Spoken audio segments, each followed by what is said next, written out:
enflammé tàkk ni pour xal conquérir. ngir mën a moomi. Enflammé tàkk ni xal pour ngir conquérir. mën a moomi. Tel est le thème de notre année. loolu mooy suñu xibaaru at bi. Enflammé tàkk ni xal pour conquérir. ngir mën a moomi. Et le mois de janvier, te ci at ci weer bi ni janvier nous parlons dañuy wax de l'impact mooy njëriñu d'une vie et d'une église enflammée. njëriñu dund ak jàngu boo xam ne dafay tàkk ni xal. L'impact njëriñu d'une vie. dund L'impact njëriñu d'une église benn jàngu enflammée. boo xam ne dafa tàkk ni xal. Ça, c'est le thème de janvier. loolu mooy kiiwu xibaaru janvier bi. Et ce matin, te tey ci suba tamit je voudrais vous parler de l'impact d'une vie dama enflammée. leen bëgg wax loo xam ne njëriñu dund boo xam ne day tàkk ni xal. L'impact d'une vie enflammée. njëriñu dund boo xam ne day tàkk ni xal. Une vie enflammée a de l'impact. dund bu tàkk ni xal day am njëriñ. Une vie enflammée apporte des changements. day andi ay soppeeku. Une vie enflammée pose des actes. day andi ay ngay teg ay jëf yu leer. Une vie enflammée apporte un changement, une day transformation. andi soppeeku bu mat sëkk. Et cette année, te at bi tamit Dieu m'a dit qu'il va enflammer ta vie. yàlla nee na dina tàkkal sa dund. Dieu va enflammer ta vie. dina tàkkal sa dund. Dis à ton voisin, je suis enflammé pour conquérir. waxal sa mbokk tàkk naa ni xal ngir moom yi. Car ça ne va pas rester un simple slogan. ndaxte duñ ko waxi nii rek. Enflammé pour conquérir, non. duñu wax ay waxu neen rek. Tu vas pouvoir dire à quelqu'un, da nga war a wax kenn. je suis man enflammé dama tàkk ni xal pour conquérir. ngir mën a songi moom Et yi. quelqu'un pourra dire de toi, te keneen tamit dina mën a wax ci yow. il est enflammé yow mii tàkk na ngi ni pour xal conquérir. ngir mën a moom yi songi. Quelqu'un te pointera cette année le doigt am na ko xam ne dina la joxoñ. et il te dira, tu es enflammé. dina wax ne da nga tàkk ni xal. Tu es enflammé. da nga tàkk ni xal. Alléluia. amen. Nous allons lire Exode chapitre 13 à partir le verset 21. bind ci bindum exode. Nous allons lire quelques passages de la Bible ay xibaar avant yu de bëri continuer. laata ñuy tàmbali eggali. Dans Exode chapitre 13, verset 21, il dit, l'Éternel allait devant eux le jour dans une colonne de nuée pour les guider dans leur chemin et la nuit dans une colonne de feu. Que quelqu'un dise colonne de feu. kenn wax xal Pour les éclairer. ngir leeral leen.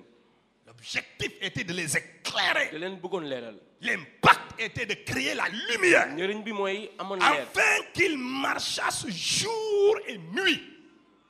Que la nuit ne bloque pas la marche. guddi bu mu la téye. Que les ténèbres ne bloquent pas la marche. lëndëm bu mu la téye. Qu'Israël ne s'arrête pas à cause des ténèbres. Israël lu taxaw ndax Et lëndëm. les ténèbres devaient disparaître Lëndëm à dafa war a jóge. cause de la colonne de feu. ndax xal boobu Je noonu. ne sais pas qu'est-ce qui t'a retenu en 2017. xaw ma lu la téye Qu'est-ce 2017. qui a bloqué tes progrès? Xam lu la téye Qu'est-ce qui 2017. t'a empêché de marcher à un moment lu la tere donné? dox. Si c'est des ténèbres, Su fekkee ay si lëndëm la c'est woon. l'obscurité, Su fekkee lëndëm la woon. cette année, je me dis at bi qu'il te donne une colonne de daf feu lay jox xal. qui va marcher la nuit comme di le nga jour. dox ci bëccëg ak ci Ta guddi. marche, tes progrès ne seront plus di limités. nga dox te doo amati app.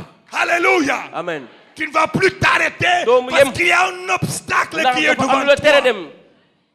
Dieu t'enflamme. yàlla da lay lakk. La Bible dit Dieu a enflammé Israël. yàlla dafa lakk Israël. Une colonne de feu. xal Alors que la nuit devait bloquer la marche. guddi bi la leen waroon téye. Et la nuit allait les guddi bi retarder. la leen waroon téye. Pendant que j'en parle, Dieu me dit bu may wax nii yàlla mu may le wax. retard de l'Afrique est di nga spirituel. ñàkk dem Afrique. Et qu'il apporte la colonne loo yàlla day andi xal boobu. sur l'Afrique. da koy andi ci Afrique.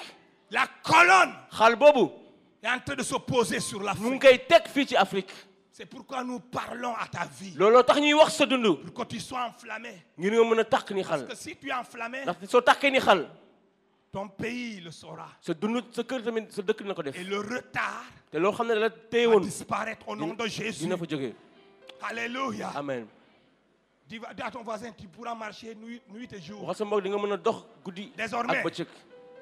Tu pourras marcher la nuit comme le jour. bés ni ki tey di nga dox bëccëg La ak nuit guddi. bloque les autres. ñeneen ñii lay Et téye. cette année, waaye at bi la nuit ne te bloquera pas. guddi du la téye ci. L'obscurité retarde les gens. lëndëm day téye ñu bëri. L'obscurité a retardé beaucoup de gens de ta lëndëm famille. day téye ñu bëri fii ci Afrique. Mais toi, waaye yow l'obscurité ne pourra pas te retarder. lëndëm du la téyeti Parce qu'une colonne de feu est sur toi. ndaxte xal mu ngi ci yow Et cette colonne va éclairer ton te chemin. dina leeral sa yoon Tu vas marcher la nuit comme le di jour. nga dox bëccëg ni guddi ak guddi. Alléluia. Amen. Alléluia. Amen. Lisons un autre passage. ñu xool tamit beneen aaya. Deutéronome 4, 24. Deutéronome 4, 24.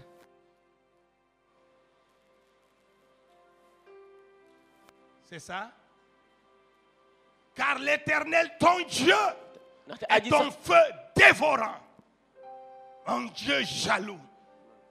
Cette année, at bii Dieu me dit de dire à quelqu'un yàlla wax na ma wax kenn que ton Dieu sa yàlla est ton feu dévorant. xal bu mat sëkk. Dieu me demande de te dire yàlla nee na ma wax la que cette année, at bii nii si un sorcier se met sur ta route, xërëmkat su ñëwee sa yoon Dieu va le dévorer. yàlla dina ko lekk. Je crois que mon message ce matin sera plus prophétique. Parce que Dieu me demande de vous dire beaucoup de choses. ndaxte yàlla bëgg na ma wax leen lu bari. Cette année, at bii nii n'importe quel obstacle lépp lu doon téye qui se dressera devant toi ñëw taxaw sa kanam sera dévoré dinañ ko lekk par ton Dieu. ndaxte ak sa yàlla moo koy Parce lekk. que l'Éternel, ton Dieu, ndaxte aji sax di sa yàlla est ton feu dévorant. xal la buy lekkee. Oubliez Israël. fàttel Israël. Il y a eu un temps où Dieu était avec Israël. am na boo xam ne yàlla dafa nekkoon ak Israël. Aujourd'hui, Dieu est avec nous. yàlla dafa nekk ak ñun tey. Si rien n'a pu se tenir devant David, su fekkee dara teewuloon Dawda. alors je refuse que quelque chose se tienne devant moi kon bañ naa dara taxaw sama kanam. et empêche mes progrès, empêche mon développement, Tere ma ma màgg. empêche ma croissance, empêche mon abondance, loo xam ne day tere ma am lépp. empêche ma vie de sainteté. tere ma nekk dund ci sellaay. Je refuse cela. bañ naa loolu. Car le même qui accompagnait Israël et qui dévorait ses ennemis, qui dévorait ses adversaires, ndaxte yàlla bu ngeen gunge Israël ba di lekk noonam yi. il est le même moom moo nekk fii tey. qui est avec nous. moo nekk ak ñun tey. Je suis avec vous, a dit Jésus, Yeesu nee na maa ngi ak yéen. jusqu'à la fin du monde. ba adduna bi di jeex. Je ne vous abandonnerai du mu pas. leen mës a bàyyi. Ça, c'est pas l'histoire. loolu du ay nettali rek. C'est la réalité. loolu dëgg Et la. ce matin, Dieu me demande de te dire yàlla de croire. sant na ma ne De nga gëm. croire à cela. gëmal Parce loolu. que le problème, Ndaxte lu ton metti. problème, c'est que tu ne crois pas à ça. ndaxte gëmoo yéen yi. Tu le chantes, da nga koy wéy. tu le récites, da nga koy wax. mais tu ne le crois pas. waaye gëmoo ko. Mais je prie ce matin que tu crois à cela maa au nom ngi de ñaan tey Jésus. nag nga gëm ko. Lisons le troisième passage. ñu xool ñetteelu aaya bi. Somme 104.4. Ça fait partie, et si vous achetez les autocollants et vous mettez sur vos voitures, sur vos maisons, et bien partout ailleurs, sur vos bureaux, vous verrez ces passages-là. Il fait des vents ses messagers. Ces messagers ici, ce sont les anges. ndawam yi nag malaaka yi la. Des flammes de feu, ses serviteurs. ay xal mu def ko ay jawriñam. Hébreu le dit plus clairement. Yawut Lis-moi, wax na ko. montre-moi Hébreu 1:7. Hébreu 1:7. yawut yi moo ko. L'auteur de l'épître aux Hébreux a repris le même passage moom dafa bindaat que le aaya bi. psalmiste. Et il le dit plus clairement. te moo ko gën a firi. Alléluia. amen. Voilà. De plus, il dit des anges. Écoutez bien. mu wax malaaka mi. Il dit des anges. mu wax ci malaaka yi. C'est Dieu qui parle. yàlla ma wax. Celui qui fait de ses anges des vents. mooy def malaaka mi ay ngelaw. Dans sa souveraineté, moom ci léppam ci kilifteefam. il a fait de ses anges des vents. ay ngelaw la def malaakam. C'est pourquoi il vole looloo tax ñuy naaw. avec rapidité. ñuy naaw ak naaw bu gaaw. Gabriel quitte le ciel en un clin d'œil, il est sur la day terre. jóge ci asamaan ci niir bu ndaw muy egsi. Lorsqu'il est bloqué, il y a Michael qui est dépêché. dara su ko téye Mikaël mooy ñëw. Parce qu'il y a un homme sur la terre. ndaxte dafa am ci adduna bi. Alléluia. amen. Un feu brûlant. moom xal Du la. nom de Daniel qui a prié. Daniel dafa ñaan. Dieu dépêche un autre vent. yàlla andiwaat beneen ngelaw. Michael Mikaël qui arrive. mu ñëg si. Et la prière de Daniel, l'exaucement de Daniel te ñaanu Daniel arrive à lui. ñu déglu ko. Et celui-là qui a fait de ses anges des vents. moom moo def malaaka mi ay Et ngelaw rien n'arrête le te vent. dara du téye Le ngelaw vent emporte les forêts. ngelaw day jóobe ay gox Alléluia, terrasse les arbres. day daaneel ay garab Celui-là a fait de toi et de moi moo def man ak yow des flammes de feu. moo def ay xal nag Que quelqu'un dise flammes de feu. na kenn wax xal Il a fait de nous des flammes de feu. na kenn wax xal Ah, j'aime ce Dieu. man dama sopp yàlla boobu Vous comprenez quand nous disons enflammer pour conquérir. xam ngeen ndax takk ni xal ngir mën a C'est moom pas nous qui avons inventé ça. du ñun ñoo ko sàq Non. C'est pas juste un simple plaisir. C'est pas juste parce que c'est un joli mot, enflammé. Oui, c'est beau. Oui, ce mot-là est formidable, c'est joli. Mais c'est pas juste parce que nous voulons être enflammés. C'est Dieu qui veut que tu sois enflammé. du ñun ñoo sàq loolu yàlla ci boppam moo bëgg Alléluia. yow nga takk ni xal C'est pas le pasteur Félix qui veut que tu sois enflammé. du pasteur Félix moo bëgg loolu C'est Dieu qui a fait de toi une flamme. yàlla moo la def xal Est-ce que je parle à quelqu'un ce ndax maa ngi matin? wax ak kenn tey suba C'est pas Bethel qui fait de toi une flamme Du ou Bethel- qui veut que tu sois enflammé. du Betel moo bëgg nga mel ni xal Alléluia. amen Mais c'est ton Dieu. waaye sa yàlla la Amen. amen C'est ton Dieu sa yàlla moo ko bëgg qui t'a enflammé. yàlla moo la C'est lui qui a fait de toi une flamme. yàlla moo la def xal Alors il consistera cette année à ce que tu acceptes at bii da nga war a nangu et loolu que tu crois nga gëm ko à ce tamit que Dieu a fait de li toi. li yàlla di la def ci yow Les anges ont accepté. malaaka yi nangu nañ ko Les anges croient à ce qu'ils sont. malaaka yi gëm nañ Et ñuy ils doon volent comme le vent. dañuy naaw ni Et ngelaw rien ne les arrête. te dara mu leen téye Toi, ton Dieu, sa yàlla tamit nous, notre suñu Dieu, yàlla ñun a fait de nous des flammes. def ñu ay xal Mais nous n'acceptons pas waaye duñ ko nangu ou nous ne croyons pas waaye tamit wala duñ ko à gëm ce que Dieu a fait de nous. li yàlla def Mais cette année, waaye at bi et nii cette année, at bi la alléluia, amen tu seras di enflammé. nga nekk xal Parce que tu es une flamme. ndaxte yow xal nga ci boppam Je suis une flamme. man xal la Acte chapitre 2. bind jëf yi Acte chapitre 2. Versets 2 et 3. Il faudrait que les techniciens, vous soyez rapides. technicien D'accord? foog ngeen gaaw tamit Tout à coup, il vint du ciel un bruit comme celui d'un vent impétueux. Et il remplit toute la maison où ils étaient assis. Des langues semblables à des langues de feu leur apparurent, séparées les unes des autres et se posaient sur chacun d'eux. amen Alléluia. amen Bien-aimés frères et sœurs en Jésus-Christ, samay sopp ci Yeesu ce jour-là, bés boobu noonu il y avait une flamme dafa amoon xal disponible pour chaque tête. xal bu nekk ñu xal ñëw na ci bopp ku nekk Et Dieu me dit de dire à te quelqu'un, yàlla mu may wax ma wax il kenn y a une flamme am na xal disponible boo xamante ne pour ta tête. sa bopp moo ko moom Laissez-moi le verset là sur l'écran. Il y a une flamme disponible sur ta tête. am na xal boo xam ne pour yow kese la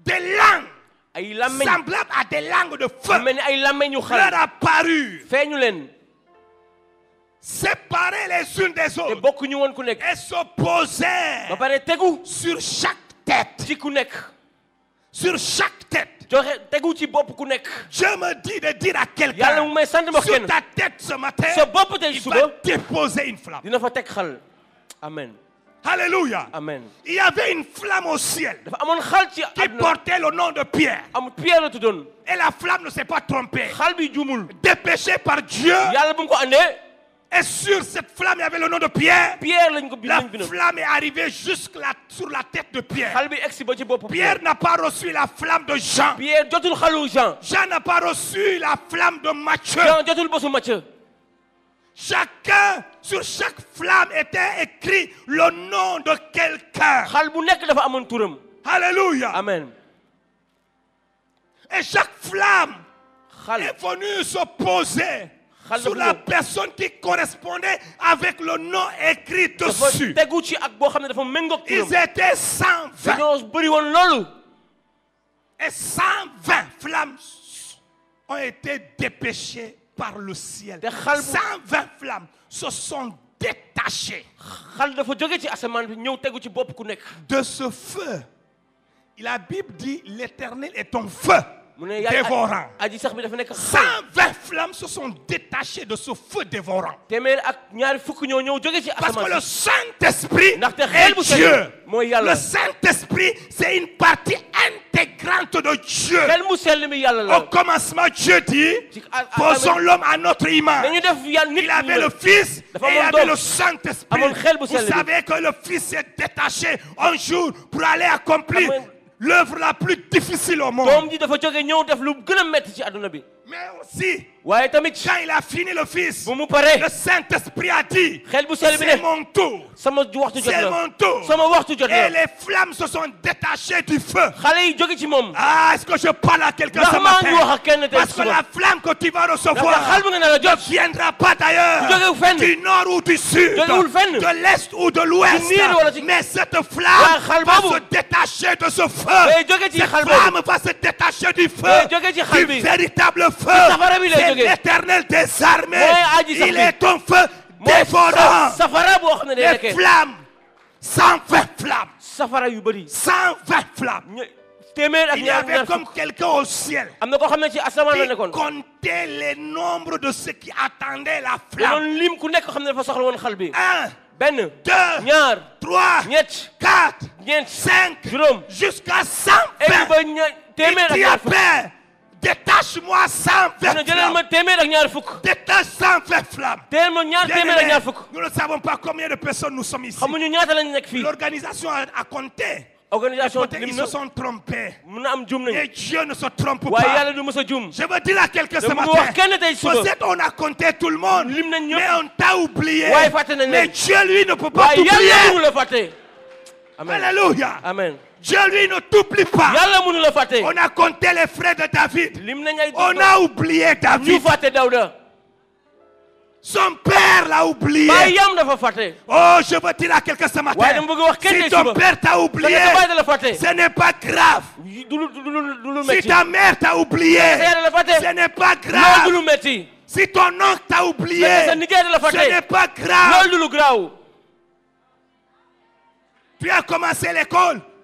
Il t'avait promis de te soutenir. dexoon nañ ne lay jàppale Mais aujourd'hui, waaye tey tu as comme l'impression daa mel ni ton oncle t'a oublié. dañ la fàtte Ton père t'a oublié. sa baay da la fàtte Ta mère t'a oublié. sa yaay da la fàtte La société t'a oublié. adduna bi yëpp dañ la fàtte Peut-être tu es à l'église même. mu ne nag yaa ngi ci jàng Le bi pasteur Félix ne te connaît pas. pasteur Félix xamul Ce la n'est pas grave. loolu lu graawul Ce n'est pas grave. loolu Je ne graawul peux pas en faire un problème. bu ko def lu Je ne metti peux pas connaître tout le mënuma monde. xam ñëpp Il fut un temps, am naa wax ay je jamono connaissais tout le monde. xamoon naa ñëpp Je savais là où tout le monde xamoon naa habitait. ñëpp ñu Mais dëkkoon aujourd'hui, je ne connais plus tout le waaye monde. tey xawma ñëpp Je ne connais plus tout le monde. xawma ñëpp Je ne sais plus là où tout le monde habite. xawma ñëpp Mais dëkk ce n'est pas waaye grave. loolu graawul Ce n'est pas grave. loolu graawul Il y a quelqu'un qui te am connaît. na koo xam ne xam Il na y a la quelqu'un qui connaît là où tu am na koo xam ne habites. xam na foo Il dëkk connaît l'adresse de ta xam maison. na si foo dëkk Et quand il envoie la waaye flamme, su yónni xal il bi envoie l'adresse exacte. dafay yónni foo dëkk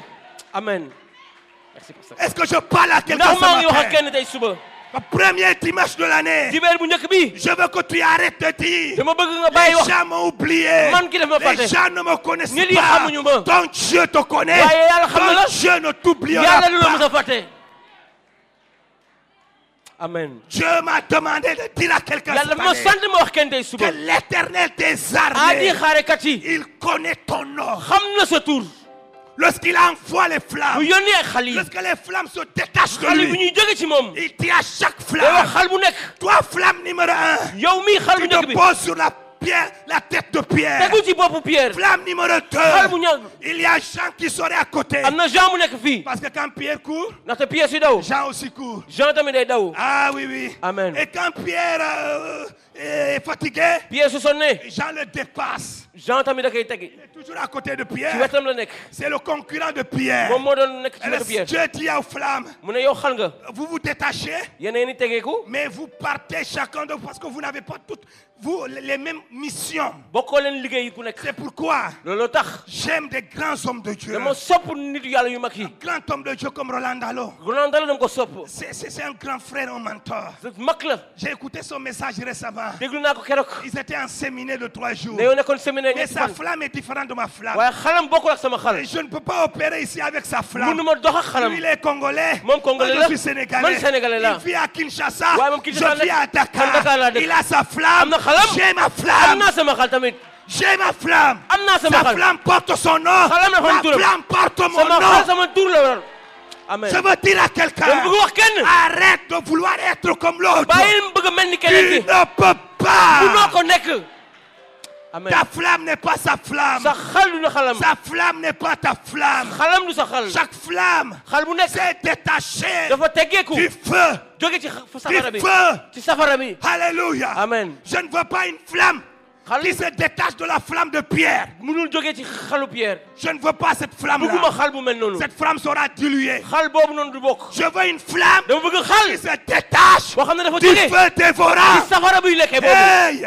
Est-ce Amen. que je parle à quelqu'un ce ndax maa ngi wax matin? ak kenn tey Ta suba. flamme, je Sama xal. t'annonce une bonne nouvelle. Dama lay wax Ta dara. flamme se détachera du feu dévorant. xal bi mu ngi jógee ci safara buy Voilà lekkee bi. d'où viendra ta flamme. ndaxte foofu lay jóge Si lépp. tu la cherches ici, soo koy seet fii. tu ne la trouveras boo pas. ko mës a fekk fii.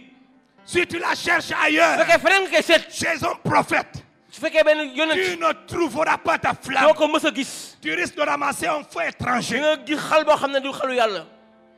Papa Laki nous a avertis sur ça papi lakki vendredi passé. mus nañu ko jàngal daaw. Il nous a même conduit à prier sur ça. ñaan nañ ci sax. Que nous n'ayons pas un feu étranger. ñu am xal boo xam ne bokkul ci yàlla. Parce que le feu étranger, ndaxte xal boo xam ne c'est bokkul cette ci ñun. flamme que tu as reçue de la flamme de quelqu'un qui a reçu de quelqu'un d'autre. ci xalu kenn Finalement, la jógee ko xam ne quand xal tu bi- reçois la chose, ce n'est pas un vrai feu. du ko nekk xal bu C'est baax. un feu d'artifice. du xal bu dëkku. Les gens ont reçu des feux d'artifice. ay xalu pétard la Et ñu ils yor. pensent qu'ils ont reçu des feux de Dieu. ay xalu pétard la ñu am. Ça, c'est pas le vrai feu. Le vrai feu émane de la source. safara bu dëggu bi ci Tu dois fléchir les da nga genoux. war a sukk. Les envies étaient dans la chambre haute. dañoo nekkoon ci néeg mu kawe bi. Les genoux à terre. dañuy tëdd. Ils étaient à genoux. dañu doon sukk. Chacun priait. ñuy ñaan ku nekk. Chacun demandait. ku nekk di laajte. Chacun attendait. ku nekk di xaar. Chacun aspirait. ku nekk bëgg. Et Dieu a envoyé. yàlla yónni. Il n'a amen. pas envoyé 2 ou 3 flammes. yónnul ñaari xal kese. Et puis maintenant, les flammes là arrivent, il y aurait un embouteillage, Papa, des mais tas bagarres. Non, pose-toi sur moi aussi. Tegal ci man Ah, yow mais tamit. Pierre, je prends ta flamme, je mets ici. Pierre, maa ngi jël sa Non, xal. c'était pas comme ça. mel loon noonu. On n'avait pas besoin de ça. soxlawuñu lu mel Personne noonu. n'avait besoin de kenn faire soxlawuloon ça. loolu. Alléluia. amen.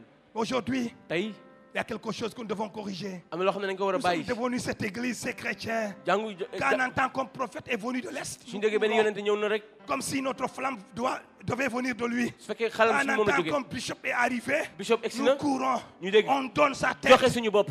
On donne sa tête. joxe suñu bopp. L'apôtre Paul dit à Timothée, Apôtre Paul dafa ne n'impose Timothée. les mains à personne avec bul teg sa précipitation. loxo ci gaaw. Et des chrétiens ont pris des démons waaye chrétien et yi jël des nañ ay esprits d'impudicité. ay Parce xërëm. que des impudiques vous ont imposé les mains. Ndaxte Et ñu ils bon vous yi ont transmis l'impudicité. jox ñu lépp lu bon Des loolu. menteurs vous ont imposé ay les mains. fenkat teg Et leen ils vous loxo. ont transmis des démons de jox leen ay mensonges. jinneewu fen. amen. Sortez de là. génn leen foofu. Fléchissez les genoux. sukk leen.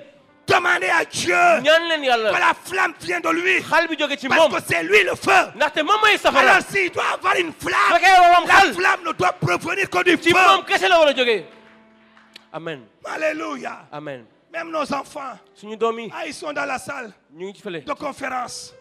Mais ils n'ont pas besoin de notre feu. soxlawuñu suñu Ils ont safara. besoin du feu qui vient du dañoo ciel. soxla safara bu jóge ci asamaan. Alors quand nous disons cette année, suñu wax ci at bi enflammé pour conquérir, mooy takk ni xal ngir mën a moom inutile d'aller voir un prophète ou un docteur. Mu dem xool Parce benn que yonent. nous voulons que le feu émane de Dieu. dañoo bëgg safara boobu jóge ci Il yàlla. s'agit bien de cela. Donc corrigez votre da nga théologie. war a bàyyi loolu noonu. Parce que vous avez écouté quelqu'un sur Internet qui Ndaxte vous a dégg ngeen- dit il peut vous donner le feu. Dégg Le ngeen ne- feu qu'il vous donnerait n'est pas un vrai feu. dégg ngeen ci internet bi Ça va kenn risquer mën a d'être joxe un xal. feu étranger. ndaxte xal boobu du xalu Un yàlla. feu qui va vous détruire. xam na da leen di yàq. Le feu étranger détruit. xal bu bokkul Le ci yàlla feu day yàq. étranger fait du mal. day yàq. Mais le feu de Dieu ne fait pas du waaye mal. xale yàlla du def lu bon. La Bible dit, téere bi dafa ne. dans Exode chapitre 3, ci mbindum Exode. Moïse était dans le désert de Sinaï. dafa newoon ci manding Et ba. alors qu'il paissait le troupeau, bu mu nekkee ci gëtt Dieu bi. l'appelait appela au milieu d'un buisson. mu woote ci benn Et bant. le buisson s'enflammait. moom nag tàggu Et ba le tax. buisson ne brûlait pas. waaye nag Le buisson ne se consumait pas. doon yàqu. Parce que le feu de Dieu ndaxte xalu yàlla ne détruit pas. du yàq. Le feu de Dieu xalu yàlla ne fait pas de mal. du def Le lu metti. feu de Dieu xalu ne yàlla rend pas malade. du Le feebarloo. feu de Dieu guérit. day Le fecc. feu de Dieu restaure. day defar. Le feu de Dieu vivifie. day defar. amen. Alléluia. amen. C'est pourquoi cette année, looloo tax at bii nii. c'est le feu de Dieu dont nous parlons. far safara yàlla ñuy Car wax. à quelqu'un qui apporterait un feu étranger. kenn su amee xal boo xam ne jógewul ci yàlla nag du baax ci moom. Un feu étranger n'aura pas sa place dans cette église cette année. xalu bu bokkul ci yàlla du fi am place. Nous voulons le véritable feu ñun safara bu dëggu bi la ñu soxla. qui se détache de Dieu. xam ne ci yàlla lay jógee. amen. Et chacun te ñun ñëpp aura une flamme dina am ku nekk dina am xal. qui portera ton nom, xam ne sa tur la yem moom. le nom de ta famille, sa turu qui njaboot. portera ton adresse. sa tur Aucune flamme n'est sortie de la chambre haute. amul benn xal bu jógee ci néeg bu kawe bi. Pourtant, il y avait la foule. waaye bëri woon na mbooloo. 3000, au minimum 3000. mooy ñetti junni ñu woon foofu. Est-ce que la Bible dit que la foule aussi a reçu les flammes? Non. ndax ñeneen wax na ñeneen ñi jot Les nañ ci. flammes avaient l'adresse de la chambre haute. xal bi Et les flammes avaient les noms de ceux des 120 qui étaient là. ci néeg bu kawe bi la ñuy ñëw te amul tur ku Alléluia. nekk. amen. Dieu va le faire pour toi cette yàlla dina ko année. def tamit sa dund. Alléluia. amen. Dis, j'attends le véritable feu. maa ngi xaar. Je veux être safara bi. enflammé par le vrai dama feu. bëgg takk xal La ak safara bu flamme baax. qui se détache de Dieu. xal boo xam ne ci yàlla la jógee. Alléluia. amen.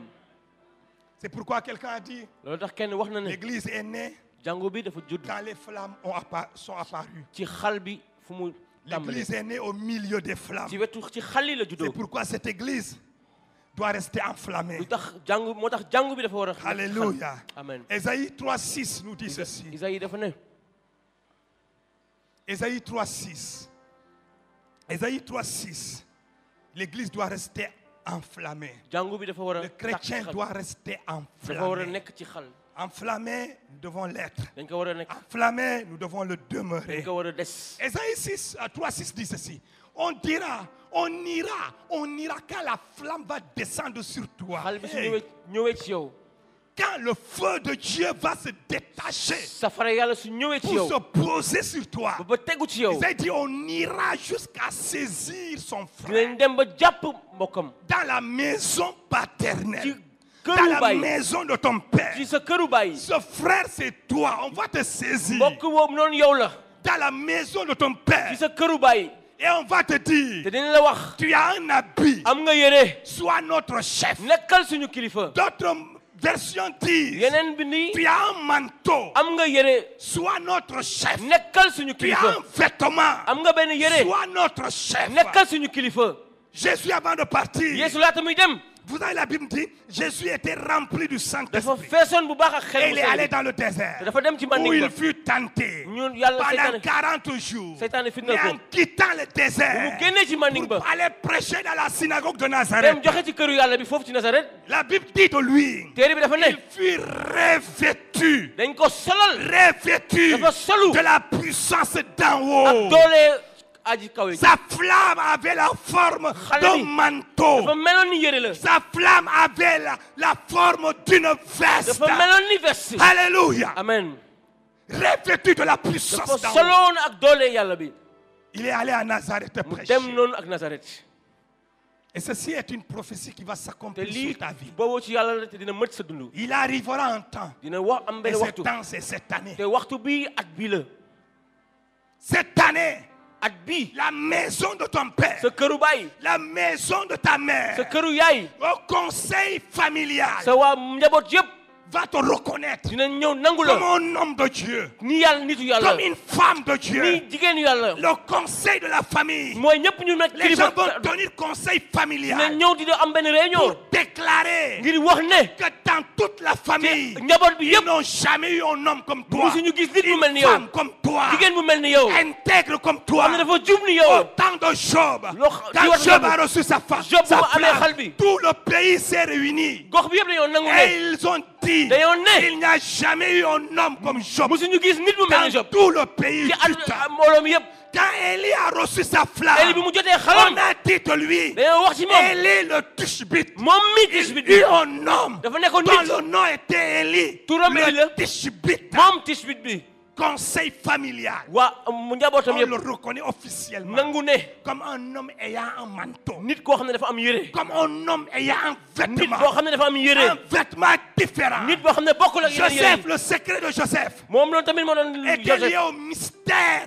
de son manteau, nëbbu woon ci au yére yooyu suba mystère de son vêtement. nëbbu woon ci yére Son yooyu père lui fait Bayam. un vêtement dafa multicolore, defaral yére bu bëri couleur multifonctionnel. boo xam ne lu bëri la Oh, mu def mais je prie au nom de Jésus. maa ngi ñaan ci Ce turu matin, Yesu. pendant que je prêche, Bu may wax nii, nii, reçois le manteau que Joseph nga am avait reçu. yére wu yooyu Yusufa amen Ce manteau, yére boobu yére boobu on parle de double onction là. dañuy wax ay diw ñaari diw bi Mais moi, je crois que double onction même, mais dama wax ne ñaari diw yooyu ça relève de l'Ancien Testament. loolu noonu ci kóllëre bu njëkk bi la En réalité, soo xoolee bu baax nous sommes dans le Nouveau Testament. yow nekk ci kóllëre bu Quand bees bi Dieu de l'onction, te yàlla suy wax c'est en abondance. dafa fees À la Bible, il a répandu le Saint-Esprit. dafa def bu baax xel mu sell Il n'y a plus de portions. amatul ay Il y a plusieurs. amul ay natt C'est toi qui peux limiter. yow mi yaa ko mën a Si téye toi tu vois 2 ou 3, su fekkee ñaar ak ñett tu nga auras gis 3. di nga am ñett Si tu vois 1000, soo tu gisee auras 1000. junni di nga gis Je veux junni dire à quelqu'un, pour chaque projet que tu auras, loo bëgg liggéey tu boo auras am besoin d'une flamme correspondant avec ce soxla nga projet-là. xal boo xam ne dina méngoo Pour chaque liggéey boobu vision que Dieu va te donner, gis-gis boo am pour chaque enfant que Dieu va te doom donner, boo am il y aura une onction dina am xal pour élever cet enfant, pour ngir mën a yar afin qu'il devienne une flamme. ngir mu nekk xal tamit Dans le Nouveau Testament, ci kóllëre bu bees bi la flamme que tu reçois xal boo xam ne da nga koy jot est une flamme xal multifonctionnelle. bu mën a liggéey lu bëri la Cette flamme, xal boobu ce feu, safara est boobu valable dans le monde des affaires. dina mën a liggéey Il ci est àdduna bi valable dans le monde politique. dina mën a nekk ci Il politique est valable dans le monde de l'éducation, ci tamit dans yar la santé. ci faj Je ne sais pas combien d'activités que tu as, xaw ma ñaata liggéey mais nga Dieu am te donne autant waaye de flammes, yàlla jox na la autant xal bu mu d'onction. nekk loo bëgg Alléluia. Amen. Si Élisée a demandé la double onction Que- de l'esprit qui est en Élie, Élise su laajee moi je ñaareelu bi cherche la flamme qui se détache du trône de ci Dieu xalu bu jógee ci asamaan laay et qui est envoyée par Jésus. boo xam ne Yeesu moo ko Et yónnee Jésus l'a porté sous un vêtement, Yeesu sous sol la ko ci yére. forme d'un manteau, Mel ni d'un yére. vêtement. mel ni yére Alléluia. Amen. Je veux ce vêtement-là. man lu yére boobu laa bëgg Et la Bible dit, te téere bi dafa ne les gens se réuniront dañoo booloo dans ton service. ci sa liggéeyukaay Il dit, toi, yow tu mi as un manteau. am nga yére Deviens notre chef. nekkal suñu kilifa Même dans ta classe cette année, yow mii si mayee tous boobu les étudiants de la classe là, Faut ils que vont vous- faire réunion. ñoom dañuy def Ils réunion. vont dire, toi, ñu ne tu yow as un manteau. am nga yére Tu es intègre. yow da nga jub Tu crains Dieu. da nga ragal Tu yàlla aimes Dieu. da nga ragal Tu yàlla n'es pas comme nous. meloon ni Nous ñun sommes des menteurs. ñun ay fenkat Mais toi, lañ tu ne manges waaye jamais. yow doo fen mukk Nous sommes des voleurs. Mais Mais toi, tu n'as pas besoin waaye de quelque chose à partir de la soxlawoo personne d'autre. sàcc Tu ne voles pas. doo sàcc Alors, nous avons de l'argent. am nañ xaalis Nous ne sommes pas des leaders. Mais toi, tu es un leader. waaye yow mi Et kilifa les nga gens vont t'établir chef de ñoo classe. def la seen kilifa Est-ce que je parle à quelqu'un ce matin? amen amen Est-ce que je parle de quelqu'un ndax maa ngi ce wax ak matin? kenn tey suba Dans ton service, sa liggéeyukaay les gens vont faire une réunion. dañ def Ils vont réunion t'établir chef de def service. la kilifa si liggéeyukaay bi Parce que tu as un manteau. ndaxte am nga yére C'est le manteau qui va faire la différence. loolu mooy tax doom bokk ak ñeneen ñi Dis à quelqu'un, waxal kenn ma flamme cette année, sama xal ci at bi dans certaines circonstances, ci ay yenn jëf yi va se manifester sous forme de manteau. dina fës mel ni yére Alléluia. amen amen Sous forme de manteau. mel ni yére Quand Jésus l'a revêtu. Yeesu sum dafa ma mel ni dafa ma jox yére. Alléluia. amen Hey! Voilà le feu que tu auras cette année. loolu mooy safara bi nga nar a am ci Nous at bi parlons de cette flamme cette année. su ñu wax ci xal boobu amen Les gens n'auront pas le choix nit yi duñu am duñu mën duñu ci pour mën a doy établir Joseph. dañoo teg yooyu Ils n'avaient Yusufa pas le choix. amuñu woon leneen Il lu n'y ñu avait def personne d'autre. amuloon keneen ku mel ni yow Personne d'autre. amuloon keneen ku mel ni Pharaon Yusufa a réuni tous ses grands. Firawna na dafa Il n'y dajale avait ñëpp personne d'autre. amuloon kenn Je prie ce matin. Mangi Dieu, ñaan tey suba. la flamme va créer un vide autour de toi. xal bi day tax ba duñu gis La kenn flamme vient du feu dévorant. ci Quand safara le bi feu lekk bi vient, il crée un vide autour su de ñëwee toi. kenn duñu gis kenn tout va brûler sauf toi. léppay lakk Parce que sa la yow. flamme vient pour te servir ndaxte et yow non xal pour te bi détruire. da lay ñëw liggéeyal Il la. va détruire tout autour dina de yàq toi. ñëpp. Mais pour toi, la ligne parole, le buisson était en flamme, mais la voix était au milieu du buisson. Bant bi la doon- La flamme était au milieu. waaye kaddu gi ci xal boobu la jógee. Le feu Amen. n'a pas fait taire la voix. xal bi Parce que teewul le baat feu bi. n'avait pas pour objectif de détruire la voix. ndaxte xal bi bëgguloon yàq gàtt bi. Le feu était là pour rendre service à la voix. doon ñëw liggéeyal Et kaddu Dieu me gi. dit de te dire, Yàlla mu ngi cette wax la. année, il va faire la même chose dina pour def toi. tamit loolu sa dund. Le feu vient pour te rendre xal service. bi dina la liggéeyal. Quand tu verras le feu autour de Soo toi, gisee xal bi sa wet. n'aie pas peur. Bul ragal. Ne tremble pas. Bul lox. Le feu là ne va pas te détruire. Day ñëw Ça ne va lax. pas te faire du la mal. def lu metti. Il y a des crises qu'il va envoyer dans les da lay sociétés. yóbbu ci Mais liggéeykaay. ne tremble pas. Bul Dieu lox. me dit de te dire ce matin, Yàlla mu wax quand la. on va annoncer une crise Su ñu économique, waxee crise. une crise économique dans la société, Crise bi ci àdduna bi. ne tremble surtout Bul pas, lox. car tu n'es pas concerné. ndaxte bokkoo ci. amen. C'est à cause de toi looloo que tax. cela va moo arriver. tax loolu di am. Car Dieu a voulu élever Esther. ndaxte yàlla bu mu ko Il a yëkkati créé Esther. un chamboulement. dafa jaxase Il a lépp. créé une crise. dafa jaxase lépp. Vasti a dit, ndaxte. alors qu'elle répondait à chaque interpellation de son mari, Vasti. mais ce jour-là, waaye bés boobu. Vasti a dit parce que dafa ne. non à son mari. Déet. Dieu était derrière. Yàlla dafa Parce ne que foofu. Dieu était en train de préparer ndaxte da doon quelqu'un. pareel Esther. Il y avait un feu tout Dafa autour. amoon benn safara Une foofu. crise jusqu'au sommet de l'État. ba ci kaw Et les véritables enfants de Dieu doomu yàlla yëpp. ne tremblent pas. du ñu mës a lox. Il y avait amoon une na famine à Guérard. benn njaboot foofu ci Geraar. Isaac n'était pas concerné Isaac bokk ci woon. par la famine. bokkuloon ci xiif bi. C'est au milieu de la famine ci xiif boobu noonu. qu'il est devenu l'homme le plus ci la puissant de nekkee Guérard. nit ku ëpp alal ci Geraar. Il n'était pas concerné. bokk ci woon. Parce qu'il croyait qu'il n'est pas bokk ci concerné. woon. amen. La crise était venue pour créer un vide autour de lui. xiif dafa ñëwoon foofu. Pourquoi il y a des ko. problèmes dans nos pays, nous tremblons. jafe-jafe soo amee Quand nag Dieu va vouloir positionner les chrétiens, Yàlla su bëggee teg il va chrétien yi. créer des circonstances Day jaxase lépp. pour élever ses enfants. Ñu mën a yëkkati Mais le doomam. problème, waaye lu c'est que metti. les enfants se voient concernés waaye par la ñoom seen crise. bopp. Et ils parlent comme les païens. dañuy wax ni Ils yow. posent des actes dañuy def.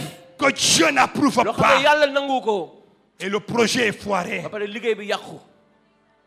Il arrivera un jour. dina am benn bés. J'ai dit les gens de ta famille paternelle, sa njabootu ils se réuniront. dinañ booloo. Toi, yow tu as un manteau. am nga benn yére. Nous, ñun on n'a pas de manteau. amuñu yére. Deviens notre chef. nekkal suñu kilifa. C'est pas toi qui voudras devenir chef, du yow yaay bëgg doon sang.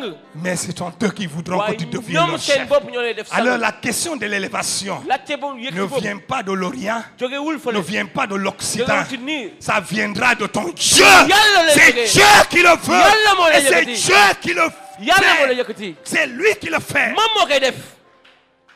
amen. Alléluia. amen. Là où nous sommes arrivés en tant qu'église ici, fu ñu egsi nii ñun jàngu bi. dans un pays musulman, ci dëkk boo xam ne dafa bëri jullit. c'est Dieu qui l'a voulu. yàlla moo ko bëggoon. C'est Dieu qui l'a voulu. yàlla moo ko bëggoon. Et c'est Dieu qui en est l'auteur. yàlla moo ko bëggoon. Personne d'autre n'en est l'auteur. keneen defu ko. C'est lui. moom moo def lépp. Il est un faux dévorant. moom safara Il buy est un lakk. faux dévorant. safara buy lekke la. C'est lui qui envoie la moom flamme. mooy yónnee xal. Si la flamme a une nature, Xal. porte la nature d'un su manteau, mel ni veste mel ni yére. c'est pour quelque chose. ngir dara la. Alléluia. amen. Alléluia. amen. amen. La Bible nous dit, téere bi daf ñu ne. Élisée un jour a dit à son serviteur, Élisée il dafa a prié waxoon. à Dieu un jour. Il a dit, ouvre ses yeux. mu ne ubbilal Alors gëtëm que yi. son serviteur avait peur moom jawriñ ñoom dafa tiitoon. de la crise. dafa tiitoon ci xiif Mais bi. Élisée dit, Élisée ne ko. oh Seigneur, ouvre-lui les yeux. borom bi ubbil gëtëm. Et ce matin, je prie, Seigneur, ouvre-lui les ma ne yeux. ubbil ko Je bëtëm. prie que Dieu ouvre tes maa yeux. ngi ñaan yàlla ubbi sa Pour que gët. tu vois la flamme que ngir tu nga as. mën a gis xal boo am. Tu ne vas plus envier les flammes doo des mës a autres. xool ci xalu keneen. Le problème, c'est que jafe-jafe. dans la chambre haute, te ci Pierre néeg voyait la flamme sur la tête de Jean. Pierre dañu gis xalu Il ne savait pas qu'il y avait une flamme waaye sur sa xam na ne tête. moom am na xal ci boppam. Alléluia. amen.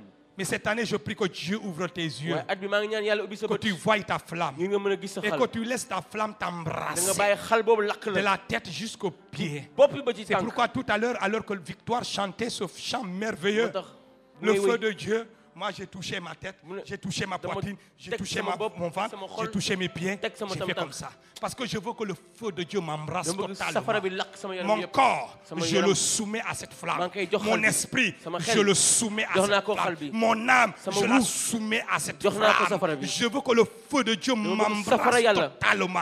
Et ce matin, pendant que je prêche, bu je may wax ni, demande à Dieu maa ngi ñaan. d'ouvrir les yeux Ubbi sa bët. de ton entendement, ubbi sa bët dégg-dégg pour que tu voies ngir nga mën a gis les chars de feu, mooy sa xal les yooyu flammes de feu. xal yooyu Quand noonu. Dieu a ouvert les yeux du serviteur, ubbee il a bëtu vu sang les yi. chars de feu pointés dafa partout. gis ay saretu Ils ont xal. su que Dieu était descendu dans le xamoon na combat. yàlla wàccoon na Cette foofu. année, At bi. Dieu me dit de te dire, Yàlla mu wax ma wax tes la. combats ne seront plus tes combats. Tes Nekkatul luttes xeex. ne seront plus tes luttes. Sa xeex yi du Tes nekk sa luttes xeex. seront ses luttes. Xeexam yi Tes sa xeex lay combats doon. seront ses combats. Xeexam yi Au sa xeex lay nom doon. de Jésus. amen amen Voilà ce que Dieu m'a demandé de dire. loolu la ma yàlla sant ma wax Quand leen tu ko. verras à l'église un frère que Dieu a béni, soo gisee yàlla tu te barkeel sa bopp réjouiras. nekkal ci Tu te mbégte réjouiras. nga nekk ci Parce mbégte que ça va être un signe ndaxte day que wane ne c'est ton tour. que léegi sa Que waxtu Dieu jot. vient vers toi. Yàlla mu ngi sa waxtu jot. Alléluia. Amen. En Afrique, ndaxte ce qui tue l'Afrique luy rey et Afrique les Africains, luy rey c'est la africain jalousie. mooy Un fiirange esprit de jalousie fiirange qui fait des ravages. loo xam ne day Je yàq vous lu bari. dis chaque fois, may ñaan derrière la sorcellerie, ci nga il y a xërëm. une puissance qu'on appelle jalousie. Am na loo xam ne li ñuy woowee Ce qui fiirange. fait des ravages en Luy Afrique, yàq ce ci n'est Afrique. même pas Satan. Nekkul C'est un seytaane. petit démon Mooy de benn jalousie mooy qui fiirange la. détruit, qui retarde Mooy yàq. l'Afrique. Yàq Afrique. Mais cette année, Waaye at bi. cette année, At bi. je prie que Dieu t'ouvre les maa ngi ñaan yeux yàlla ubbi sa bët. afin que tu voies Nga gis. la flamme qui porte ton adresse, Xal ton bi. nom, qui descend du muy ñëw ciel wàcc sa sur bopp. toi. amen Donc quand tu verras quelque chose sur la tête du pasteur Félix, soo gisee ci benn ci boppu tu pasteur Félix battras les mains. di nga tàccu Quand tu verras quelque chose sur la tête du pasteur ci Mori, boppu pasteur Mori tu vas sauter de joie. nga tëb. Quand tu verras quelque chose sur la tête du docteur ci- Alvin, ci boppu tu docteur vas Alvin danser. di nga fecc Pourquoi? Lu tax? Parce que ton tour arrive. Ndaxte sa waxtu jot Ton na. tour arrive. Sa waxtu ngi Dans ñëw. le nom de tur Jésus. Yeesu amen Ton tour arrive. sa waxtu ngi ñëw Car celui qui a déposé la flamme sur la tête de Pierre va déposer la même flamme sur toi. ku teg ci boppu Pierre moom mooy teg tamit sa bopp Seulement les flammes seront différentes dans leur fond. xal yi duñu bokk Parce qu'on n'a pas la même mission sur ndaxte terre. bokkuñu sas Dieu n'a pas envie d'envoyer les mêmes gens Yàlla- sur la terre. Yàlla Nous, bëggul- nous sommes différents pour Bokkuñu. différentes missions. ñun bokkuñu Nous sommes tous pasteurs. Hein? ñun ñoo ay pasteur Lui, il lañ est missionnaire. moom missionnaire la Il est parti. dem na Et lui, il est resté au moom Sénégal. dafa des fi Sénégal C'est ça. Loolu Lui, il mooy- est missionnaire. moom missionnaire L'autre la, est pasteur. moom pasteur Mais la. la Bible dit Téere bi dafa tout ne, cela ñun ñëpp- pour le perfectionnement de l'Église. ñuy mën jàng bi mën a mët sëkk Différentes missions, bokkuñu mais liggéey un seul objectif. waaye benn gis-gis la Rendre l'Église tax parfaite. ba jàngu bi mët Est-ce que je parle à quelqu'un ce ndax maa ngi matin? wax ak kenn tey suba Alléluia. amen Alléluia. amen Un chrétien chrétien ou une vie benn jigéen wala nit dund cette année at bi nii sera un buisson ardent. day mel ni bant Je boobu m'ai muy dit tàkk. que chaque chrétien cette année à Bethel chrétien bu nekk fii ci Bethel sera un buisson ardent. dina nekk xal bant boobu Alléluia. tàkk amen Alléluia. amen Parce que c'est dans le buisson ardent que Dieu parle. ndax ci bant boobu noonu di làq Sinon, on va parler beaucoup seulement. foofu la yàlla di Il n'y a waxee rien. du am Et dara dans le buisson là, c'est Dieu qui parle. waaye ci xal boobu Quand noonu tu vas yàlla dire wax ainsi parle l'Éternel, yàlla foofu lay waxee toute l'Église va écouter. jàngu bi yëpp lañu déglu Parce que c'est Dieu qui va ndaxte parler. yàlla ci boppam mooy wax Parce que tu brûles, tu es un buisson ndax da ngay ardent. làq mel ni bant bi làq boobu Alléluia. Amen. Alléluia. amen Le bruit a attiré les gens. dafa am lu yëngu Le foofu bruit le jour de la Pentecôte. Yëngu boobu Le noonu ci bruit bésu- qui a eu lieu yëngu boobu mu a amoon attiré les gens. dafa andi ñëpp ñu Et je prie que ce bruit attire Maa ngi- des investisseurs dans ta vie. ñaan tamit yëngu boobu andi Ah, ay tu ne m'as pas dit Amen. waxoo amen bu baax Je prie que ton Amen. bruit, Maa le ngi ñaan bruit que les flammes vont faire te sur ta yëngu yooyu vie, noonu xal yi nar a def sa dund attire des bailleurs de fonds, andi ñu lay jàppale ci xaalis attire des amis, andi ay xarit des véritables amis. ay xarit yu dëggu Parce qu'il y a de ces contacts-là. waaye dafa am ñoo xamante ne On a dit de Saoul, Saoul dafa tu ne rencontreras 3 hommes di nga am gis ñetti et nit tu prophétiseras. te di nga wax yu Il y a bawoo des ci yàlla rencontres di nga daje qui sont bénéfiques. ay daje yoo xam Il ne y a dafa des baax bonnes am na rencontres daje yu baax que Dieu organise. yàlla ci boppam moo Et koy defar cette année, te at bi ici à Bethel, fii ci tu Bethel n'iras pas loin. Il y Doo dem aura fenn. ici des di nga rencontres. am ay daje Écoutez-moi bien. déglu leen ma bu baax nous sommes en train d'aménager la salle d'en ñu ngi bas. defar ci suuf. Quand vous venez pour le deuxième culte, soo leen ñëwee ci ñaareel culte vous bi. allez vous asseoir autour di d'une ngeen table. toog noonu ci benn Je table. veux que ce soit un cadre mu qui tax permettra aux hommes d'affaires, loolu tax aux nit yu femmes rafet d'affaires, d'avoir des rencontres. ñu am ay daje. Des rencontres d'affaires. ay daje. Oh, il y aura des rencontres d'affaires. ay daje liggéey. Pas à l'hôtel Kidfat ay Palace, hôtel King mais à Bethel waaye fii nii Hôtel. ci Bethel. amen. Après le premier culte, culte bu njëkk bi su ne vous jeexee. pressez pas à bu leen rentrer. ñibbi. Il y a des rencontres que Dieu va provoquer cette am année. na daje yoo xam ne yàlla moo koy defar. Des hommes, les femmes d'affaires. ay nit yu liggéey. Des rencontres entre jeunes filles et jeunes garçons. ay jigéen ak góor. Alléluia. amen. Parce que tu n'as pas besoin d'aller au dehors pour trouver soxla woo ci une femme. biti pour xool. Si tu nous amènes une femme du dehors, soo ñu andalee jigéen bu jógee ci biti. une Gabaonite, benn ou une gabaw Égyptienne, wala benn égyptienne une Amalécite, wala benn amalasite.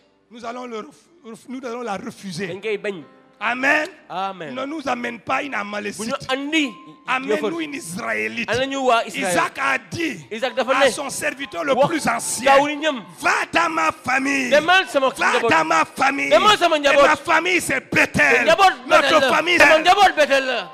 Tout Alléluia. à l'heure, on a dit les mariés. Je voyais quelques mains ma gis ay seulement. marié ma gis ay loxo yu tuuti rek. Ça.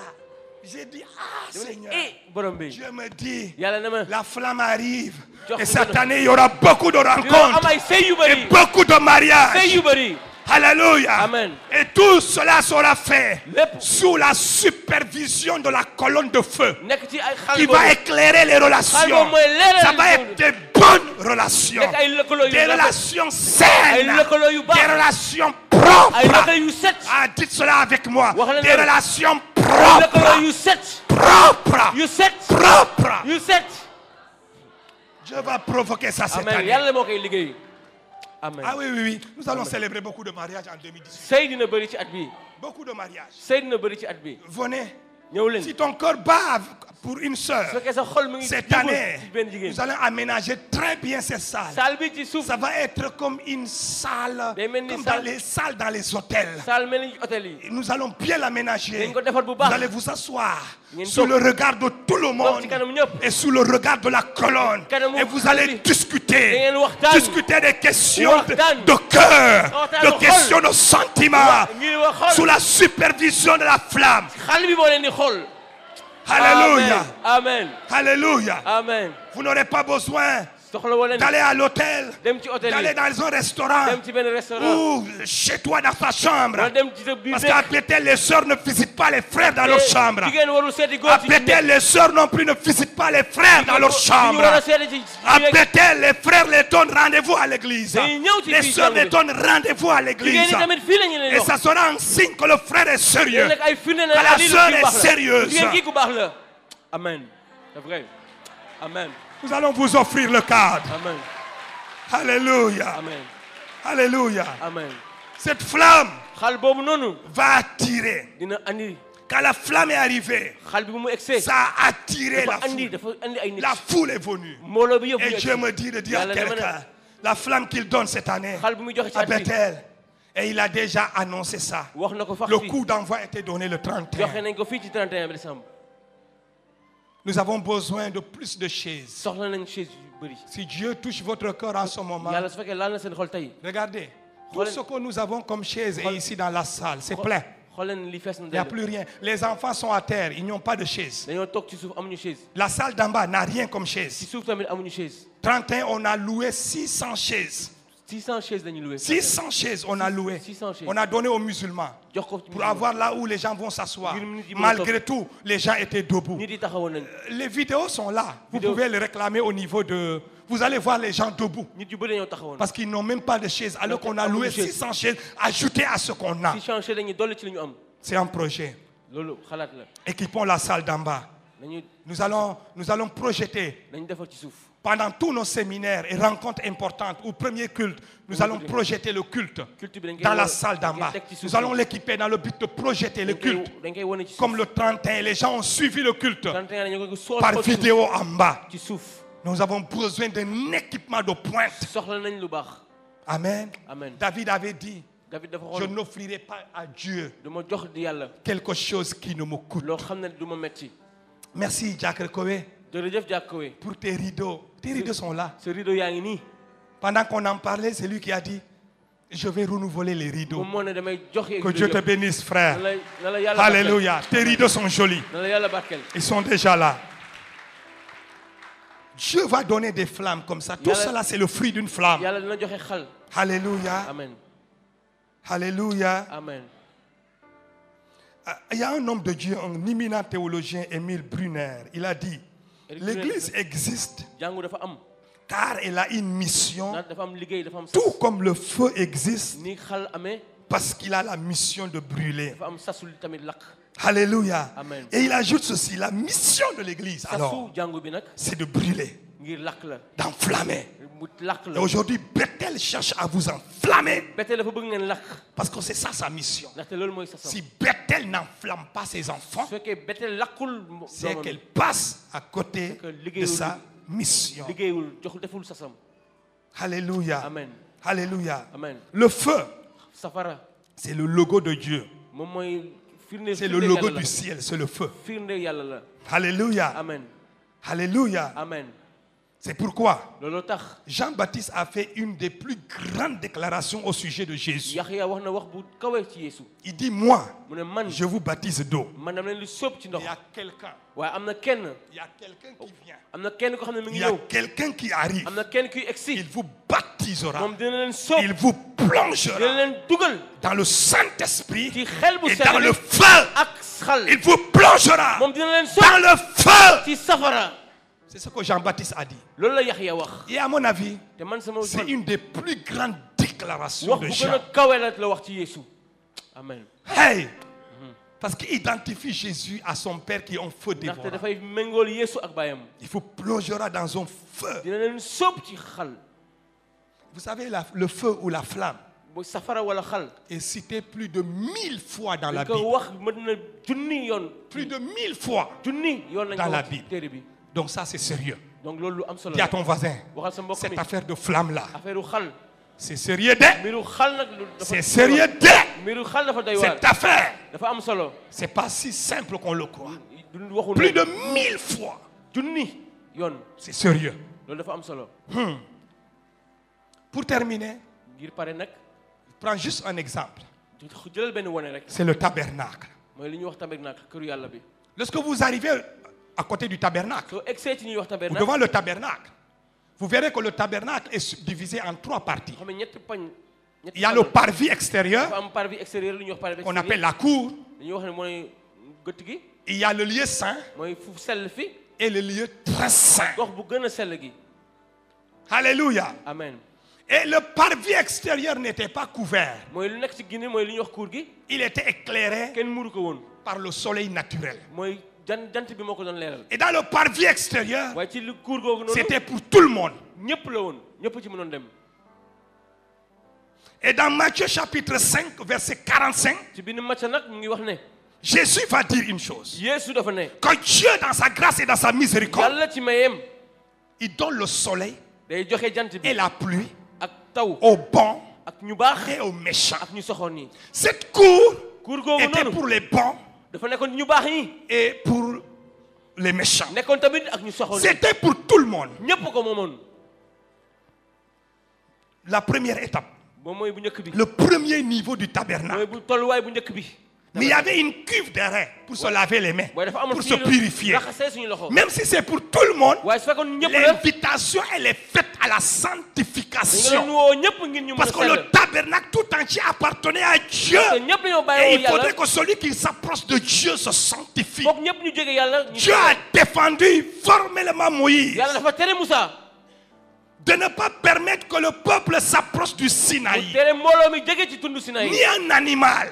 mala Il sax. dit quiconque s'approcherait du Sinaï, képp ku jege de la montagne toucherait la montagne. su laalee Que tundu ce bi soit un homme, mu nekk jigéen. une femme, Jigéen. un enfant Góor. ou même un Xale animal wala mala. serait frappé de dinañ ko mort. dóor di Le ko faat. feu qui Ndaxte- brûlait sur le Sinaï allait le brûler. ndaxte xal boobu noonu la ko naroon rey. Moïse seul était invité sur la montagne. Moussa kese lañ mënoon Et yëg. j'aime quand la Bible dit dama sopp toute la yàlla. montagne du Sinaï était tundu enfumée Sinaï bi yëpp par la la lakk. Bachakariaba. Parce que Amen. Dieu, Ndaxte Yàlla- Jéhovah, il Jéhovah. était descendu. dafa wàccoon ci tund bi.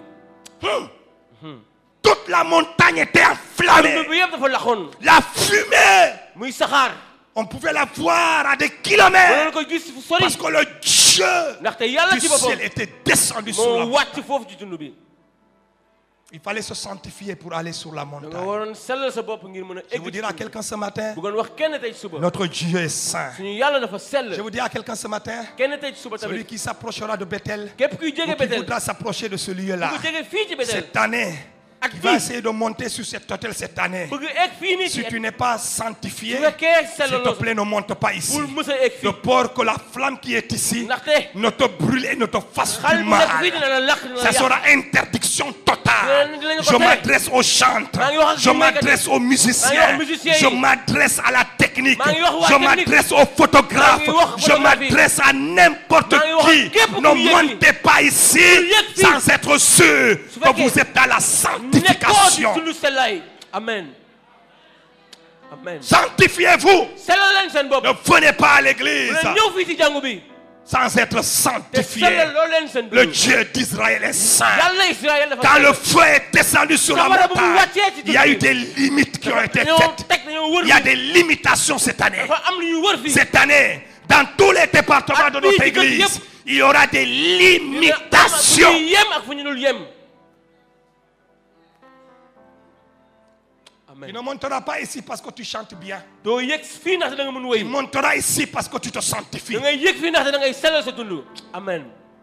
Tu ne toucheras plus ici parce que tu sais jouer. doo laal li ndaxte da nga mën a jouer. Merci, le petit David. jërëjëf David. Il le faisait comme ça au roi Saoul. da ko doon Et def quand il nii le Saül. faisait, Saoul était guéri. Sayu la doon wër. J'ai un petit David ici. am naa fii benn Et Daouda. cette année, loin du péché, David. solil La bàkkaar. force de ton homonyme, sa doole. c'était son intimité avec Dieu. lëkkaloom ak yàlla la woon. Alors je veux dire à maa ngi quelqu'un, bëgg a wax kenn tey quitte suba. le parvis extérieur, foofu kuur googu noonu. va dans le lieu saint. duggal ci fu sell Et bi. lorsqu'on arrive dans le lieu waaye soo saint, duggee fu sell bi. on trouve une lumière da ngay gis benn leer. qui n'est pas naturelle. leer boo xam ne jógewul On ci nen. trouve le chandelier d'or leer avec ses 7 lampes. gis ko ak juróom Et ñaar. c'est fermé. dañ ko tëj. Et c'est pas réservé à n'importe qui. képp ko fu mu Ah, je veux dire à quelqu'un, bëgg wax kenn tey. quitte le lieu où c'est réservé à tout le xam ne monde. ñëpp fu mu ne Va dans le lieu où ce n'est pas réservé à tout le monde. Car Dieu travaille avec la ndaxte yàlla minorité. du liggéey ak ñëpp. Tu arrives dans le lieu saint. egg si fu sell foofu. Tu trouves seulement les sacrificateurs. gis fa saraxkat yi. Si tu n'es pas su fekkee sacrificateur. doo saraxkat. Mais ce que je voudrais dire à quelqu'un, bëggoon naa wax kenn tey. quand Jésus est allé à Golgotha, Yeesu mu demee à Golgotha. Golgotha, foofu ci quand il a Golgotha. quitté Golgotha, bu mu jógee ci il a Golgotha. suscité un peuple dafa nouveau, génnee mbooloo un bu bees. peuple de sacrificateurs Mbooloo pour saraxekat. Dieu son Père. Amen. N'importe qui, képp. d'où tu viens, tu peux devenir Mun nga nekk sacrificateur. saraxekat. Tu peux entrer dans le lieu mun nga saint. dugg fu sell foofu. Les sacrificateurs ndaxte saraxkat. étaient dans le lieu saint. fu sell foofu lañu ne woon. Mais la lumière qui était ici, leer bu nekkoon foofu noonu. c'était une lumière artificielle. leer boo xam ne du woon Et leer. je vous ai dit dans ma mais prédication, wax naa leen ko sànq. je suis en train de conclure mon message, n'est-ce pas? Je vous ai dit dans ma prédication, wax naa leen fii sama. eh bien que le feu artificiel ne nous concerne pas. mooy lépp loo xam ne dañ koy. Le feu artificiel ne nous intéresse lu pas. mel ne lii bokkuñu. Le feu naturel non plus ne nous intéresse Moom pas. tamit soxlawuñu ko. Mais le feu artificiel ne nous intéresse safara pas. boobu tamit soxlawuñu ko. Nous voulons un autre feu. dañoo bëgg beneen safara. Alors quittons aussi le lieu saint. dañu jógee fu sell foofu Le noonu. lieu saint n'est pas trop saint. sell foofu noonu sellul noonu. Le lieu saint n'est pas très saint. sellul bu noonu. La troisième partie ñetteel bi nag. s'appelle le saint des mooy saints. sellaayu sell yi. Le saint des fu saints. sellaayu sell yi la Dis tudd. cela à ton voisin. wax ko sa mbokk. Dis-lui, allons au saint dañu dem fu des sellaayu sell yi. saints. Visitons le saint dañu dem seeti des sellaayu sell yi. saints. Demeurons au saint dañu dëkk ci des sellaayu sell yi. saints. Amen. 2018 pour nous sera une année 2018 des saints des saints. sellaayu sell yi la. Bethel sera pour nous Bethel. le saint des sellaayu saints. sell yi lay doon. Alléluia. amen. De la salle polyvalente mooy fu ñu jusqu'à la cuisine. ba ci kaw fu ñu toggee. Ce lieu tout entier fii nii yëpp. sera appelé dañ koy le woowee. saint sellaay des saints. sell yi. Le saint des saints. S'il vous plaît, même si tu luttes encore avec le mensonge, quand tu arrives ici, abandonne le mensonge. Abandonne le mensonge. Si tu luttes avec l'impudicité, mais quand tu arrives ici, abandonne les actes et les paroles d'impudicité. Parce que ce lieu s'appelle déjà le Saint des Saints. Et ce lieu, c'est parti, n'est pas éclairé par la lumière naturelle, c'est-à-dire le soleil. C'est parti, n'est pas éclairé par le chandelier. Même si j'aime le chandelier, le chandelier, tu es trop petit. Tu es une lumière fabriquée, une lumière artificielle. La troisième partie, la Bible nous dit, il y avait un endroit au-dessus. Il y avait une colonne de feu. Alléluia. Amen. Il y avait l'arche de l'alliance. Et au-dessus de l'arche de l'alliance, il y avait une colonne. Au point que toutes les fois que la colonne quittait, les gens démontaient tout le tabernacle et suivaient la colonne. Elle est où? Elle est où, la colonne? Je prie ce matin, les gens vont te chercher parce que tu es une flamme, une colonne de feu. Les gens vont te chercher. Il est où le frère? Il habite où la soeur? Elle est où? Tu n'auras pas besoin de chercher un mari, c'est le mari qui va te chercher. Jeunes gens, vous n'aurez pas cherché de femmes, mais les femmes vont vous chercher. Il est où? On cherchait la flamme comme ça. On cherchait la flamme. Et quand on trouvait la flamme, on s'arrêtait, le peuple s'arrêtait. Les gens s'arrêtaient et ils montaient le tabernacle. Et ils s'arrangeaient de telle sorte que le lieu très saint, sur le lieu très saint, ils dressent le tabernacle en ayant la colonne sur le lieu très saint, sur le Saint des Saints. Et dans le Saint des Saints, il y a une partie la plus sacrée. C'est là où il y avait le tabernacle. C'est là où il posait, il montait le tabernacle. Est-ce que je parle à quelqu'un ce matin? Tu n'es pas venu accompagner quelqu'un alors. Même à l'église, tu n'es pas venu accompagner quelqu'un. Dans la société, tu n'es pas venu accompagner quelqu'un. On va te chercher. Et lorsqu'on va te trouver, les gens vont même faire créer une société à cause de toi. Est-ce que je parle à quelqu'un? Si tu crois cela, dis Amen. On va créer une société, une entreprise à cause de toi. On va la créer pour toi. Amen. Alléluia. Amen. Voilà ce que Dieu m'a demandé de vous dire. Mais le Saint des Saints est éclairé par la colonne, par la flamme qui vient de Dieu, du trône de Dieu. Symbole de Dieu lui-même. C'est pourquoi au début de mon message je vous ai dit, je ne parle pas d'une flamme naturelle. Je ne parle pas d'une flamme artificielle. Je parle d'une flamme divine qui quitte le trône de Dieu et qui vient s'opposer sur nous, sur le Saint des Saints. Je vous invite à vous mettre tous debout. Nous allons prier et chacun de vous va dire à Dieu, je suis le tabernacle, je suis ton temple. La Bible dit de nous, nous sommes le temple de Jéhovah, le temple sacré de Dieu, le Saint des Saints. Nous le sommes ce matin. Tu vas prier. Tu dis Seigneur, j'ai écouté ta parole. Je crois à ta parole. Je crois que cette année, il y a quelque chose de différent qui va m'arriver. Quelque chose va se poser sur ma tête. Que je l'ai sur ma tête ou que je l'ai sous la forme d'un manteau. Mais je sais une chose, cette année, tu vas me chercher, tu vas me trouver. Et tu vas établir ton règne sur moi.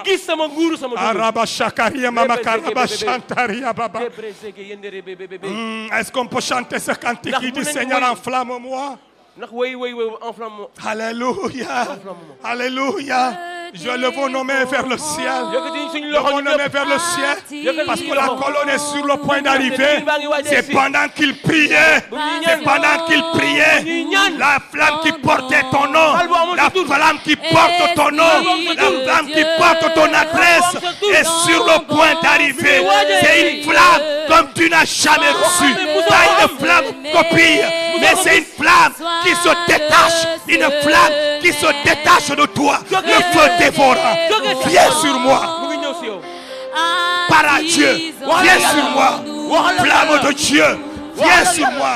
Détache-toi du feu dévorant. jóge fa ci safara bi. Détache-toi du feu dévorant. Viens sur moi. ñëw si man. Karaba, shakaraba. Aidez-les, aidez-les, aidez-les. Dieu est en train de toucher quelqu'un. Quelqu'un doit recevoir sa flamme maintenant. Koraba, shakariaba. Inamaraba, shakariaba, korobo, shikaria. Hey, ma shakariaba, baba. Passion. Yes. Esprit de Dieu. Reçois ton équipement. Reçois ton manteau. Reçois ton manteau. Dis, je reçois mon manteau. Je reçois ma flamme. Pour 2018, je reçois ma flamme.